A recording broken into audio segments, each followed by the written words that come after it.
तेव्हा एकीकडे आपण बघितलं की शरद पवार यांनी खुद्द भाया आता सरसावलेले आहेत, त्यामुळे महाविकास आघाडीत नेमकं काय घडतंय हे पाहणं महत्त्वाचं असणार आहे, उत्सुकतेचं असणार आहे। मात्र इथे महायुतीत भाजप शिवसेनेतील पक्ष फोडाफोडीचा वाद आणि उपमुख्यमंत्री एकनाथ शिंदेंची नाराजी ही काही कमी व्हायचं नाव घेत नाहीये। शिंदे अमित शहांना भेटले, त्यांच्यासमोर गारहाणं मांडलं, पण नाराजी काही दूर झाली नाही। नंतर पाटण्यामध्ये नितीश कुमारांच्या शपथविधीला हजेरी लावली, तिथे देखील त्यांची नाराजी ही कायम राहिली।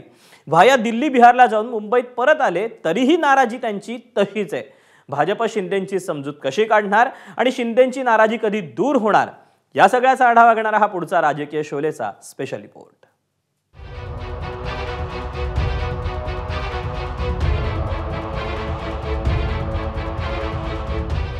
पक्ष फोडाफोडीवरून सुरू झालेली उपमुख्यमंत्री एकनाथ शिंदेंच्या नाराजीची चर्चा गल्लीपासून दिल्लीत आणि तिथून पार बिहारपर्यंत पोहोचली। याचं कारण बिहारमध्ये नितीश कुमार यांच्या शपथविधी सोहळ्यातील शिंदेंची देहबोली, बॉडी लँग्वेज।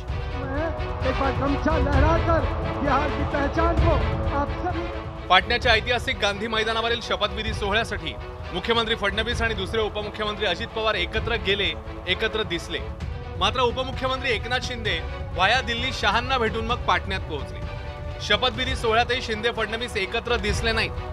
एवढंच नव्हे तर मुंबईत परत येतानाही तेच चित्र पाहायला मिळालं। त्यावर ठाकरेंच्या शिवसेनेने चिमटे काढण्याची संधी साधली। आता हे सगळ्यांना कळते, काल जे गेले होते ना, बाबा मारलं, बाबा तू ओलल्ला, अरे ओलल्ला पण तुझी दाढी आहे, तू आता बोबडा कशाला बोलतोस?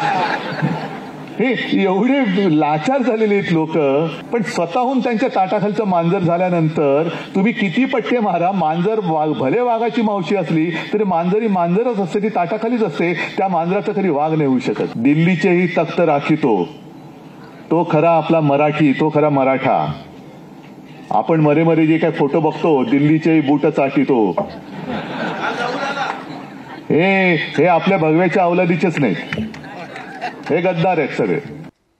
शिंदे साहेब नाराज जर असेल किंवा शिंदे साहेबाला जर एखादी भूमिका मांडायची असेल तर ते स्पष्टपणे मीडियासमोर मांडतात, हे तुम्हाला माहिती आहे। कधी कधी असतं भांड्याला भांडं लागत असतं, म्हणून याचा एवढा काही घटस्फोटापर्यंत आलेल्याचं चित्र जे काही तयार केलं जातं हे चुकीचं। घर म्हणल्यानंतर हे लागत असतं, याचा तुम्ही चुकीचा अर्थ लावून घेऊ नका। शिंदे नाराज असल्याचा दावा मंत्री उदय सामंत यांनी फेटाळून लावलाय। बिहारमध्ये फडणवीस शिंदेंमधल्या दुराव्यासाठी प्रोटोकॉल, राजशिष्टाचाराचं कारण त्यांनी पुढे केलं। तसंच चंद्राबाबू, नितीश कुमार यांच्या खालोखाल एकनाथ शिंदे एनडीए मधले 3 नंबरचे नेते आहेत, याकडेही त्यांनी लक्ष वेधलं। खरं तर गुरुवारी शिंदेंनी दिल्लीत धाव घेतली। गृहमंत्री अमित शहांशी शिंदेंची तासभर चर्चाही झाली। यानंतर शिंदेंची नाराजी दूर झाली असं वाटलं होतं। शिंदेंनी सुद्धा हसत खेळत बैठकीचा तपशील सांगितला।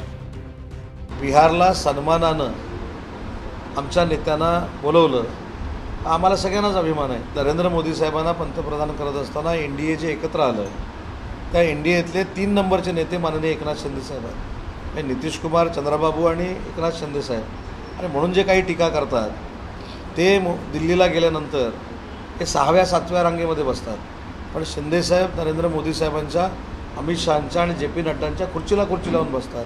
हा त्यांच्यातला आणि आमच्यातला फरक आहे।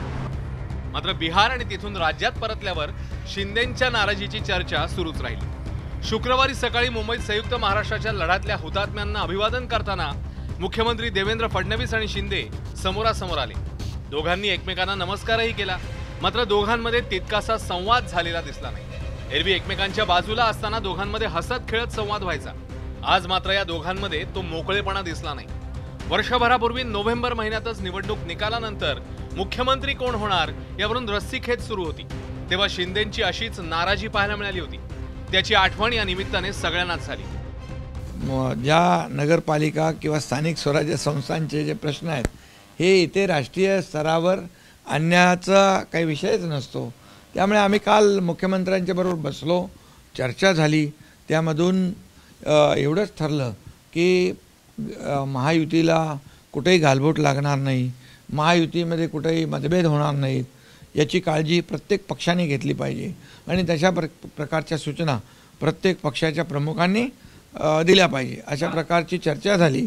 आणि त्यामुळे आता तो विषय जो आहे तो काल तिकडे संपलेला आहे, तो दिल्लीचा विषय नाही आहे। शिंदेंच्या नाराजीनंतरही केंद्रीय नेतृत्व राज्यातल्या भाजप नेत्यांच्या पाठीशी खंबीरपणे उभं राहिल्याचं सांगितलं जातंय। त्यामुळे शिंदेंची नाराजी कायम आहे। भाजप नेतृत्व शिंदेंची नाराजी किती सिरियसली घेणार हे लवकर कळेलच।